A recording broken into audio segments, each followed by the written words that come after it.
Episode के start में हम देख पाते हैं कि वो टेंटिकल्स हमारे जिन की तरफ अटैक करने के लिए तेजी की रफ्तार से बढ़ने लगता है, लेकिन जिन यहाँ पर पीछे बिल्कुल भी नहीं हटता और उस टेंटिकल्स को अपने हाथों से पकड़ लेता है और उसको दूसरे ही पल में यहाँ पर दो हिस्सों में फाड़ देता है। और ये जो टेंटिकल्स रहता है अपने इस अंग के टूट जाने की वजह से बहुत ही ज़ोर से दर्द के मारे चीखने चिल्लाने लगता है, लेकिन जिन और क्रीपी 17 को इस सब बातों से बिल्कुल भी फर्क नहीं पड़ता है। और हमारा जो जिन रहता है वो एक डेविल लुक के साथ कहने लगता है कि ये बिल्कुल भी काफ़ी नहीं था। और क्रीपी 17 कहने लगती है तुमने बिल्कुल सही कहा, ये काफ़ी नहीं था, हमें इसे और भी ज़्यादा फाड़ना होगा। बोलकर हम देख पाते हैं कि ये दोनों भाई बहन मिलकर वो जो टेंटिकल्स रहते हैं उनको दो दो हिस्सों में बांटने लगते हैं। यानी कि यहाँ पर टेंटिकल्स का हो गया होता है बुरा हाल। अब तो यहाँ पर फेविकोल का फैक्ट्री भी लेकर आया जाए तो भी इसे नहीं जोड़ पाएगा, क्योंकि ये दोनों भाई बहन मिलकर इस टेंटिकल्स के बहुत ज़्यादा टेंटिकल्स को पूरी तरीके से काट देते हैं और यहाँ पर उसे दो दो भागों में बांट देते हैं, जिस वजह से ये टेंटिकल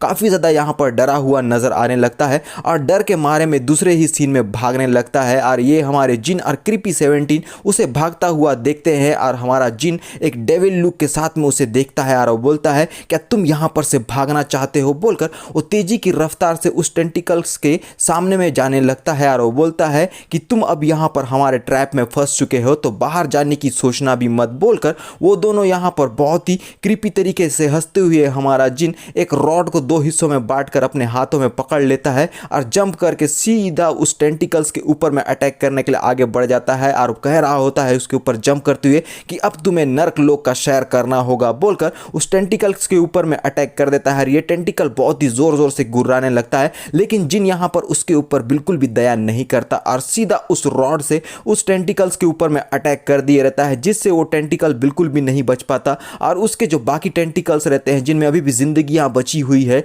वो यहाँ पर बहुत ही जोर जोर से चीखने चिल्लाने लगते हैं, लेकिन जिन यहाँ बिल्कुल भी उसके ऊपर रहम नहीं कर रहा होता, क्योंकि उस टेंटिकल्स का यहाँ पर हमारे जिन और क्रीपी 17 ने मार मार कर बुरा हाल कर दिया होता है। और एक जगह दोनों भाई बहन रुकते हैं और जिन कहने लगता है कि मेरे ख्याल से काम हमारा यहाँ पे ख़त्म हो गया है और अब यहाँ पर हमें और ज़्यादा खेलने की बिल्कुल भी ज़रूरत नहीं है, क्योंकि हम बहुत ज़्यादा इस टेंटिकल के साथ में खेल चुके हैं। लेकिन ये जो टेंटिकल्स रहता है तभी अचानक से यहाँ पर ब्लास्ट हो जाता है और उसके जो हिस्से रहते हैं वो चिथड़ों चिथड़ों में बढ़ जाते हैं और बहुत ही दूर दूर तक जाने लगते हैं। और हम देख पाते हैं कि ये जो टेंटिकल्स के पार्ट्स होते हैं वो जो कैफे में लोग मौजूद थे उनके ऊपर में जाकर चिपक जाते हैं और ये सारे जो लोग हैं वो तेजी की रफ्तार से अब जिन से दूर भागने की कोशिश कर रहे होते हैं। यानी कि ये जो टेंटिकल है उसने यहाँ अपना चाल चल लिया है अपनी जान बचाने के लिए, लेकिन हमारा जो जिन रहता है उनको देखकर डेविल लुक के साथ में स्माइल करते हुए बोल रहा होता है क्या तुम अब यहाँ पर से अपनी जान को बचाकर भागने की कोशिश कर रहे हो, लेकिन अब मैं पहले तुम्हें यहाँ चूज करता हूँ। बोलकर वो यहाँ पर एक ओल्ड लेडी की तरफ में तेजी की रफ्तार से भागने लगता है और वो जो ओल्ड लेडी रहती है जिसके ऊपर वो टेंटिकल का पार्ट चिपका हुआ है वो पीछे मुड़कर हमारे जिन को देखती है और बहुत ही ज़्यादा चौंक जाती है। और जिन और क्रीपी 17 दोनों यहाँ पर उसे गले में पकड़ लेते हैं और वो अपना जिन कहने लगता है कि मैंने तुम्हें यहाँ पकड़ लिया है दादी अम्मा, अब तुम्हें यहाँ गुड बाय कहने का टाइम आ गया है। बोलकर उस दादी अम्मा को वहीं पर जान से मार देता है। फिर वो दूसरे बंदे के पीछे भागने लगता है और वो बोलने लगता है कि तुम लोगों को लगता है कि तुम लोग मेरे चंगुल से यहाँ से बच सकते हो तो तुम लोग यहाँ पूरी तरीके से गलत हो। बोलकर वो यहाँ पर उनके पीछे में भाग रहा होता है और जिनका दहशत इनकी आंखों में हम देख पाते हैं। और कुछ समय बाद का सीन कुछ इस प्रकार से रहता है कि जिन ने यहाँ पर उन सारे लोगों को जान से मार दिया होता है और ये सब कुछ देखकर जिन और क्रीपी 17 काफ़ी ज़्यादा खुश नज़र आते हैं और जिन कहने लगता है कि अब यहाँ पर एक भी बंदा बचा नहीं है जो हमसे यहाँ फाइट करे। और तभी यहाँ पर हमारी क्रीपी 17 को कुछ टनकता है और दोनों उसी जगह देखने लगते हैं और कहता है हमारा जिन कि आखिर वहाँ पर कौन है। और यहाँ पर एक बंदा रहता है बुढ़ऊ टाइप का और वो धीरे धीरे कांपते हुए उठ रहा होता है और ये सारी जो चीज़ें हमारे जिन ने यहाँ की है इस बंदे ने उसे देख लिया है। और जिन थोड़े देर के लिए डॉट डॉट डॉट और क्रीपी 17 उसे देखकर मुस्कुराती है और जिन कहने लगता है कि मेरे ख्याल से एक बंदा अभी भी बच चुका है, यानी कि अभी भी हमारा जिन क्रीपी 17 के बस में है। और वो सीधा उस बंदे के ऊपर में अटैक करने के लिए जंप कर देता है और यहाँ पर हम देखते हैं ये बंदा बहुत ही डर के मारे चिल्लाने लगता है कि कोई तो मुझे मुझे यहाँ पर बचा लो बोलकर। और तभी कोई आवाज़ आता है कि बहुत हुआ तुम्हारा। और ये जो आदमी है यहाँ पूरी तरीके से काँप गया होता है और जिन उसी जगह पर रुक गया होता है। और जिन यहाँ क्रीपी 17 से बोलने लगता है कि तुमने यहाँ पर बहुत ज़्यादा पागलपंती कर दी है, तो अब यहाँ पर तुम्हारी एक भी नहीं चलने वाली। और हमारी क्रीपी 17 कहने लगती है कि तुम जो हो वो मुझे खींचना बंद करो, मुझे यहाँ पर जाना है, ये आदमी को भी पूरी तरीके से मारना बाकी है। और जिन यहाँ उसे डांटते हुए बोल रहा होता है कि 17 बहुत हुआ तुम्हारा, तुम जो हो अब यहाँ पर और ज़्यादा पागलपंती नहीं करोगी, क्योंकि मैंने तुम्हें अपने ऊपर काबू करने इसलिए दिया था कि सिचुएशन कुछ अर्जेंट बन गया था। और वैसे भी ये उन कैफ़े वाले लोगों में से बिल्कुल भी नहीं है, और ये बस एक सिक्योरिटी गार्ड है और एक नॉर्मल पर्सन है, इसे हम बिल्कुल भी नहीं मार सकते, वरना हम लोगों के लिए बहुत ज़्यादा प्रॉब्लम हो सकती है। और ये अच्छी बात भी नहीं है किसी मासूम को हम लोग जान से मार दे। और हमारी क्रीपी 17 थोड़ा मुंह को उतार देती है और वो बोलती है, लेकिन बिग ब्रदर आप जो हो मेरे ऊपर बिल्कुल भी गुस्सा मत करो बोलकर हमारे जिन को हक कर देती है। और वो कहने लगती है कि मैं बस यहाँ पर आपको प्रोटेक्ट करना चाहती हूँ हर किसी से। और वो मॉन्स्टर्स को देखिए वो कितने ज़्यादा डरावने थे, जिन लोगों को अभी हम लोगों ने फाइट किया था। और जिन उसके बाल को सहलाते हुए बोल रहा होता है कि अगर वो लोग यहाँ पर स्कैरी होते तो तुम्हें यहाँ पर से भाग जाना चाहिए था, लेकिन तुम यहाँ पर बिल्कुल भी नहीं भागी। और उसके बात को काटते हुए हमारी क्रीपी 17 बोलने लगती है, ठीक है छोड़ो इन सब बातों को, अब हम लोगों को आगे और भी ज़्यादा केयरफुल रहना होगा, क्योंकि कुछ लोग हम लोगों की तरफ में आगे बढ़ रहे हैं, तो जल्दी से हमें इस जगह को छोड़ देना चाहिए बोलकर वो अपना टेडी बेयर को उठा लेती है और जिन को लेकर आगे की तरफ में बढ़ने लगती है। और पीछे का सीन कुछ इस प्रकार से रहता है कि हमारे जिन ने उस कैफ़े में मौजूद सारे लोगों को मार दिया होता है जान से। और तभी हमारी डोली जो है वो यहाँ पर एक गाना गाती हुई आती है, उड़ती ही फिरूं इन हवाओं में कहीं बोलकर वो सीधा ज़मीन पर लैंड करते हैं, यानी कि फ्लोट करते हुए इस जगह पर आ गई होती है। और हमारी जो रहती है लेडी वो यहाँ पर कहती है धूम मचा ले बोलकर धूम वाला बाइक में आ गई होती है। और ये सब कुछ देखकर वो दोनों काफ़ी ज़्यादा शॉक भी नज़र आ रहे होते हैं। और नीचे का सीन कुछ इस प्रकार से रहता है कि यहाँ पर ये जो लेडी है उसके साथ ही लोग पूरा इन्वेस्टिगेशन कर रहे होते हैं, यानी कि जाँच पड़ताल कि आखिर यहाँ पर क्या क्या चीज़ें हुई थी। और ये सारी चीज़ों को होते हुए जिन और क्रीपी 17 एक टॉप फ्लोर से बैठे हुए दोनों भाई बहन आराम से देख रहे होते हैं। और क्रीपी 17 जिन से कहने लगती है कि बिग ब्रदर आखिर आप मुझे किस प्रकार से थैंक्स करना चाहोगे। अब अर्जुन कह रहा होता है थैंक यू, आखिर मैं तुम्हें यहाँ थैंक यू क्यों बोलने लगा, मुझे तो तुम्हें यहाँ पर डांटना चाहिए बोलकर वो थोड़ी देर के लिए डॉट डॉट डॉट। और फिर यहाँ पर वो कहने लगता है कि तुम्हारा बहुत बहुत शुक्रिया मेरी मदद करने के लिए। और क्रीपी 17 स्माइल करते हुए कहने लगती है कि मेरे ख्याल से अब तुम मेरे लिए एक नया टॉय खरीदने वाले हो। और जिन उसके टैडी की तरफ में इशारा करता है और वो बोलता है कि तुम्हें तो ऑलरेडी मैंने टॉय खरीद के दिया हुआ है, तो दूसरे टॉय की क्या ज़रूरत, ये तो बहुत ही ज़्यादा क्यूट वाला टॉय है। लेकिन क्रीपी 17 कहने लगती है नहीं, मुझे एक और चाहिए, एक ऐसा टॉय जो यहाँ पर चीख सकता हो, क्योंकि उसके जो हालत है वो मैं और ज़्यादा मिजरेबल बनाना चाहती हूँ, जिससे मुझे बहुत ज़्यादा मज़ा आएगा। और हमारा जो जिन रहता है वो कहने लगता है अच्छा तुम्हें ऐसा टॉय चाहिए जो यहाँ पर चीख सके, तो मेरे ख्याल से तुम्हें जो है वो रबर चिकन वाला टॉय ले लेना चाहिए, और मैंने इसके बारे में काफ़ी कुछ सुना हुआ है। और ये सुनकर हमारी क्रीपी 17 अपना मुंह को फुला लेती है गुस्से में और 2 मिनट के लिए हो जाती है डॉट डॉट डॉट, और वो आगे की तरफ में बढ़ने लगती है। और हमारा जिन उसे देखकर थोड़ा चौंक जाता है और क्रीपी 17 कह रही होती है कि बिग ब्रदर तुम जो हो हमेशा मेरी बातों पे इंटरप्ट करते हो और मैं अब तुम्हारे साथ बिल्कुल भी नहीं खेलने वाली। और जिन कहने लगता है कि आखिर तुम जा कहाँ रही हो, और क्रीपी 17 बोल रही होती है कि बिग ब्रदर आपको जो है आगे से और ज़्यादा केयरफुल रहना होगा। फिर वो मुस्कुराते हुए पीछे की तरफ में देखती है और जिन से कहती है संभल जाओ क्योंकि कोई आपको अब देख रहा है। और ये सुनकर हमारा जिन क्रीपी 17 से कहने लगता है कि आखिर तुम्हारे कहने का मतलब क्या है, कौन है जो यहाँ पर मुझे टारगेट कर रहा है। और क्रीपी 17 क्रीपी सा स्माइल देते हुए बोलती है ही मैं आपको नहीं बताने वाली, और कहने लगती है गुड बाय ब्रदर हम घर पे मिलते हैं। और जिन पीछे से चिल्लाने लगता है कि आखिर तुम्हारे करने का मतलब क्या है और मैं इस जगह पर से नीचे कैसे आऊँगा, तुम मुझे कुछ तो बता के जाओ बोलकर वो चिल्लाने लगता है। और नीचे का सीन को हम देख पाते हैं कि काफ़ी ज़्यादा यहाँ पर गहराई है, और यानी कि हमारा जिन टॉप फ्लोर पर मौजूद है और डॉट डॉट डॉट। और दूसरे सीन में अपने मन में कहने लगता है कि मेरे ख्याल से अब मेरे पास दूसरा रास्ता बिल्कुल भी नहीं है, तो मुझे अपने आप पर ही डिपेंड होना पड़ेगा बोलकर एक यहाँ पर हाई जंप ले लेता है और उस बिल्डिंग से दूसरे बिल्डिंग में जंप करता है। फिर यहाँ पर वो स्टेयर्स पे चलते हुए नीचे की तरफ में दौड़ते हुए आ रहा होता है और अपने मन में कहने लगता है कि मेरे ख्याल से मुझे इन लोगों को अवॉइड कर देना चाहिए और इन लोगों से बचते हुए मुझे जो है वो पब्लिक प्लेस पर जाना चाहिए बोलकर वो यहाँ पर छुपते छुपाते हुए आगे की तरफ में बढ़ने लगता है। और जिन यहाँ पर एक पब्लिक प्लेस पर आ गया होता है और कहने लगता है मेरे ख्याल से अब सब कुछ यहाँ पर ठीक है तो मुझे अब यहाँ पर से निकलना चाहिए बोलकर वो आगे की तरफ में अपना जैसे ही एक स्टेप बढ़ाता है तभी पीछे से कोई आवाज़ देता है ल्यूजिन। और हमारा जो जिन रहता है उसकी आवाज़ को सुनकर बहुत ज़्यादा चौंक गया होता है, घबरा जाता है और ये होती है हमारी लेडी और इस लेडी का नाम है चैन। और चैन कहने लगती है कि जल्दी से यहाँ पर आ जाओ, मैं तुम्हें जो है वो कॉफ़ी की ट्रीट देना चाहती हूँ। और ये सुनकर हमारा जिन बोलता है कि दोबारा से कॉफ़ी, और वो वहाँ पर पीछे की तरफ में मुड़ता है और अपने मन में बोल रहा होता है मैं 23 साल का हो चुका हूँ और आज तक किसी भी वुमेन ने जो है स्पेशली मुझे कॉफ़ी के लिए ऑफ़र नहीं किया है, लेकिन ये जो वुमेन है बोलकर हमारा जिन यहाँ पर कुछ और ही चीज़ों को देखे जा रहा होता है। हमारा लौंडा यहाँ पर थोड़ा सा ठरकी तो है। और क्या ये जो लेडी है वो यहाँ पर रेलवे सिक्योरिटी से बिलोंग करती है, क्योंकि ये जब भी से मेरे ऊपर में नज़र बनाए हुए है, लेकिन फिर भी जिस तरीके से ये मुझसे कॉफ़ी के लिए बोल रही है मुझे तो बिल्कुल भी नहीं लगता कि ये कोई आम औरत है। मेरे ख्याल से मुझे इसे बिल्कुल मना नहीं करना चाहिए।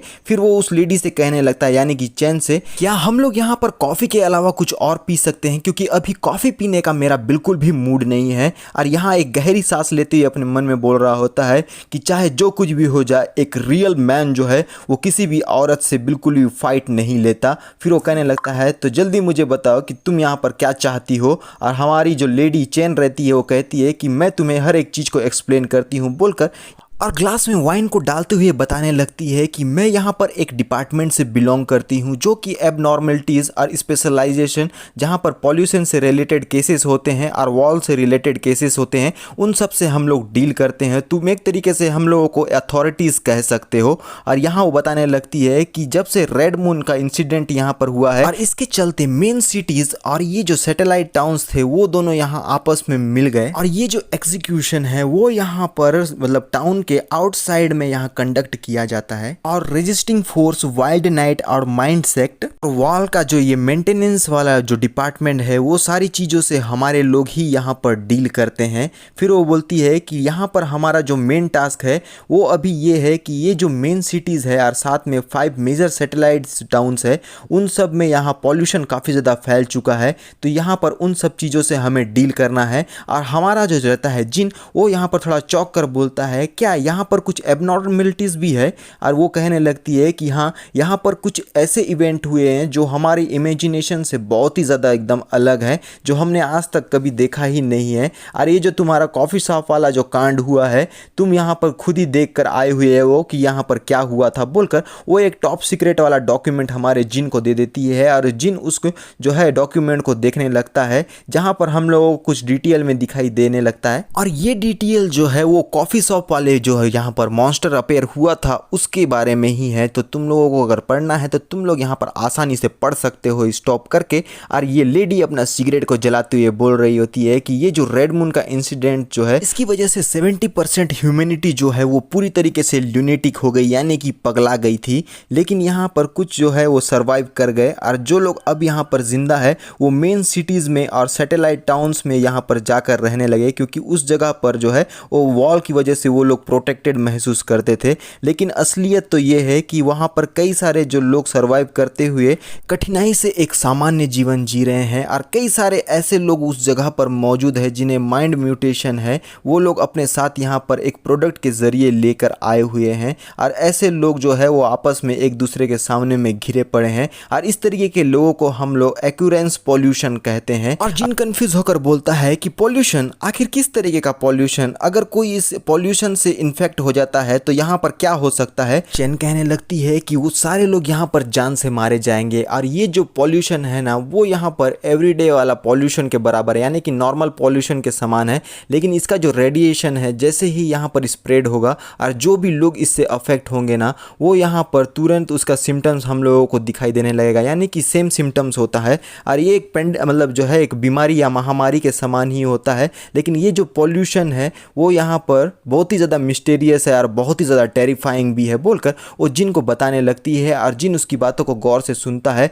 और हमें यहाँ पर पॉल्यूशन के बारे में बताया जाता है, जहाँ पर ये जो मेंटल पॉल्यूशन है वो एक एवरेज पॉल्यूशन से बहुत ज़्यादा डिफरेंट होता है और ये एक मेंटल इलनेस को लेकर आ जाता है। और इसका रिजल्ट कुछ इस प्रकार से रहता है कि इससे अफेक्टेड जो बंदा है वो यहाँ पर सुसाइड कमिट करेगा, डिप्रेशन में चला जाएगा और उस जो है अपना पूरा होशो हवास खोकर दूसरे बंदे के ऊपर में अटैक कर देगा। और कुछ इस प्रकार से रहेंगे कि वो यहाँ अपना कम्युनिकेशन एबिलिटी को खो देंगे और बहुत ही ज़्यादा दर्द में सफ़र करने लगेंगे और यहाँ खून की प्यास बढ़ जाएगी। आसान शब्दों में बताया जाए तो ये जो पॉल्यूटेंट्स होते हैं ना वो यहाँ पर ट्रांसमिटेबल मेंटल इलनेस को बर्थ देते हैं और जो लोग इससे पॉल्यूटेड होते हैं वो यहाँ नॉर्मल बंदे के समान बाहर से लग सकते हैं, लेकिन अंदर से ये बहुत ही ज़्यादा भयानक होते हैं और इन्हें देखना भी बहुत ज़्यादा मुश्किल हो सकता है हमारे लिए। और सबसे ज़्यादा महत्वपूर्ण बात यह है यहाँ के जो ये पॉल्यूटेंट्स है ना वो बॉल के बाहर वाले लूनेटिक के मुकाबले में बहुत ही ज़्यादा डिफरेंट होते हैं। अगर हम लोगों को अगर वो कॉफ़ी शॉप वाला बात नहीं पता चलता तो ये जो पूरा एरिया है वो अभी तक यहाँ पर इन्फेक्टेड हो जाता और यहाँ पर 37 जो लोग थे वो उस कॉफ़ी वाले शॉप की वजह से यानी कि मॉन्स्टर की वजह से वो पूरी तरीके से इन्फेक्टेड हो गए थे। और ये जो इन्फेक्टेड लोग थे उन लोगों का इलाज करना बिल्कुल ही नामुमकिन है, तो इनका जो असली इलाज ये की है कि इन्हें जान से मार दिया जाए बोलकर वो ये सारी बातें हमारे जिन को बताने लगती है। और जिन कहने लगता है कि ऐसे में तो बहुत सारे लोग जान से मारे जाएंगे, क्या होगा अगर हम उस पॉल्यूटेंट मॉन्स्टर को ही जान से मार दे। और चैन कहने लगती है कि हर एक पॉल्यूटेंट को मार देने का मतलब ये नहीं है कि हम लोग हर एक पॉल्यूटेड पर्सन को इमीडिएटली यहाँ पर ट्रीट कर सकते हैं। अगर तुम यहाँ पर कॉफ़ी शॉप वाला इंसिडेंट देखो तो तुम देख पाओगे कि तुम्हारे यहाँ पर उस पॉल्यूटेंट को मार देने के बावजूद भी यानी कि मेन मॉन्स्टर को मार देने के बावजूद भी उसके जो साइड किक्स थे वो अपनी ज़िंदगियों को बचाते हुए भागने लगे थे। और यहाँ पर उनमें से कोई भी एक अगर ज़िंदा रह जाता तो ये जो पॉल्यूटेंट था वो अपने आप को यहाँ पर किसी तरीके से विकसित कर लेता और यहाँ पर बहुत सारे लोगों को जो है वो इन्फेक्ट कर सकता था। तो यहाँ पर किसी एक जो है वो मेन सोर्स को मार देना ही काफ़ी नहीं है, यहाँ पर बहुत सारे लोगों को जान से मारना तो पड़ेगा ही। और जिन कहता है अगर ऐसी बात है तो तुम लोग इन्फेक्टेड लोगों को बाहर साइड में क्यों नहीं छोड़ देते उनके रीइंकार्नेशन के टाइम होने तक। और अपनी चैन कहने लगती है कि ये जो साइकिक मॉन्स्टर जो लेवल 1 के होते हैं ना इतने ज़्यादा बुद्धिमान बिल्कुल भी नहीं होते, वो बस यहाँ पर दूसरे लोगों को इन्फेक्ट करना ही जानते हैं। उनका यहाँ पर दिमाग आते आते बहुत ही ज़्यादा लेट हो जाएगा, तो ये बस टाइम की बर्बादी है। और जिन कहने लगता है तो इसका मतलब ये है कि ये जो काम है वो बहुत ही ज़्यादा डेंजरस है और तुम मेरी चिंता बिल्कुल भी नहीं कर रही हो कि अगर मैं यहाँ पर पॉल्यूटेड हो गया तो क्या होगा। और साथ ही साथ हमारा जो लड़का है उसका ठरकीपना यहाँ पर जाग गया है और वो अपने आंखों को कहीं और ही जगह पर सेट कर रहा होता है यानी कि मौसम्बियों की तरफ, और उसके तरफ में देखने लगता है। और हमारी जो रहती है चैन वो कहने लगती है कि तुम यहाँ पर बिल्कुल भी पॉल्यूटेड नहीं होने वाले हो, या फिर मैं कहूँ कि तुम पहले से ही यहाँ पर पॉल्यूटेड हो। और जिन कहने लगता है चौंक करके आखिर तुम कह क्या रही हो। फिर तभी वो यहाँ एक नोटबुक को यानी कि डाटा को सामने तरफ करती है और वो बोलती है कि इसे अच्छी तरीके से देखो। और जिन यहाँ पर वो अपने ही फोटो को देखने लगता है और अपने मन में बोलता है कि ये तो कॉम्प्लेक्स डाटा एवोल्यूशन है और इसमें मेरा फोटो एड्रेस और हर एक चीज़ लगा हुआ है, जिसमें जो मेरा क्लास है वो स्पाइडर क्लास बताया गया है। फिर वो यहाँ चैन कहने लगती है सिगरेट जलाते हुए कि जब से ये जो रेड मून का इंसिडेंट आया हुआ है तब से यहाँ पर कुछ ऐसे भी लोग मौजूद हैं जो लोग बहुत ही इनक्रेडिबली तरीके से अपने माइंड स्ट्रेंथ से बहुत ही ज़्यादा स्ट्रॉन्गर बनते जा रहे हैं। और साथ ही साथ ये जो इनका माइंड स्ट्रेंथ है उन लोगों को अपने बॉडी पर बहुत ही ज़बरदस्त कंट्रोल देता है। और साथ ही साथ वो लोग अपने मसल्स और हड्डियों के ऊपर में बहुत ही अच्छी तरीके से कंट्रोल बनाते हैं। और तुम यहाँ पर एक साइकिक म्यूटेंट हो जो कि अपने माइंड स्ट्रेंथ को बहुत ही इनक्रेडिबल तरीके से यहाँ पर बढ़ाते आया है। तुम्हारा जो कुछ भी अब तक एनालिसिस किया गया है तो तुम्हारा जो ये फर्स्ट एबिलिटी जो है वो यहाँ पर तुम्हारा फिजिकल मूवमेंट कंट्रोल है जो कि बहुत ही ज़्यादा बेहतरीन रहा है बोलकर वो हमारे जिन से कहती है। और कहती है कि यहाँ एक और बंदा भी मौजूद है जो हमारे ऑपरेशन यूनिट में मौजूद रहता है जिसका कोड नेम है गेको, यानी कि ये जो गेको है वो एक बंदा है। और यहाँ पर उसके बारे में बताती है इसका जो बॉडी कंट्रोल एबिलिटी है ना वो यहाँ पर 80% तक उसे उसके स्ट्रेंथ को बढ़ा देता है और ये पूरी तरीके से अनइमेजिनेबल है जो कि कोई सोच भी नहीं सकता। और यहाँ पर वो जो है वो बुलेट को भी भी बहुत ही अच्छी तरीके से डॉज करने में केपेबल है। वो छोटे से छोटे गैप में भी यहाँ पर अपने आप को उस जगह से निकाल सकता है। और उसके ऑब्जर्वेशन करने के बाद हम लोगों को ये पता चला है कि तुम्हारी एबिलिटी जो है वो तुम दोनों की लगभग सेम है। और हम लोग इस एबिलिटी को स्पाइडर क्लास बोलते हैं, जो यहाँ पर उस होल्डर को इतना ज़्यादा कंट्रोल दे देता है उसके मसल्स और बोन के ऊपर में कि वो यहाँ पर उसे बहुत ही अच्छी तरीके से कंट्रोल कर सकते हैं। और ये एक स्पाइडर के समान ही होता है। इनकी जो स्पीड होती है वो एक नॉर्मल आदमी के मुकाबले में कहीं ज़्यादा होती है और टास्क को बहुत ही अच्छे तरीके से यहाँ पर कर सकते हैं, जो कि इम्पॉसिबल होता है एक नॉर्मल पर्सन के लिए। और ये सारी स्किल्स की वजह से हम बहुत सारे डेंजरस चीज़ों को बहुत ही आसानी से रोक सकते हैं। और साथ में यहाँ पर तुम जो हो वो साइकिक मॉन्स्टर के प्रेजेंस को आसानी से डिटेक्ट कर सकते हो, क्योंकि तुम भी एक साइकिक म्यूटेंट भी हो बोलकर वो हमारे जिन से कहने लगती है। इसी वजह से तुम जो हो इस काम के लिए बहुत ही ज़्यादा सूटेड हो हमारे लिए। और जिन हमारा हो गया होता है ... और इसी के साथ हमारा ये जो एपिसोड होता है वो ख़त्म हो जाता है। तो मिलते हैं नेक्स्ट एपिसोड में, और अभी के लिए बाय बाय।